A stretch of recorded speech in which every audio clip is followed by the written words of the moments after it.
উৎপাদন শুরুর মাত্র কয়েক সপ্তাহ আগে রাশিয়ার পূর্বাঞ্চলে বড় ধরনের আগুন লেগেছে 10 থেকে 11 বিলিয়ন ডলার ব্যয়ে নির্মাণাধীন আমুর গ্যাস রাসায়নিক কমপ্লেক্সে। এতে অন্তত 3 জন শ্রমিক নিহত হয়েছেন।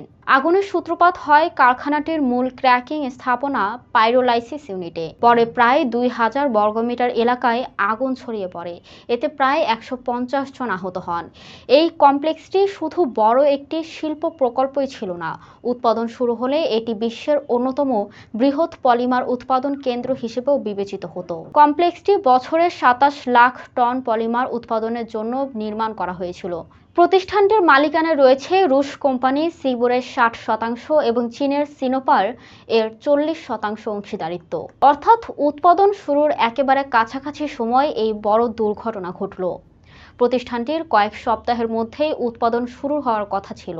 তবে এখন পর্যন্ত এই অঞ্চলের ঘটনায় বহিরাগত হামলার কোনো প্রমাণ উপস্থাপন করা যায়নি। 10 থেকে 11 বিলিয়ন ডলারের এই বিশাল প্রকল্পে আগুনের ঘটনায় প্রাণহানি ও ব্যাপক ক্ষয়ক্ষতির তথ্য সামনে এসেছে।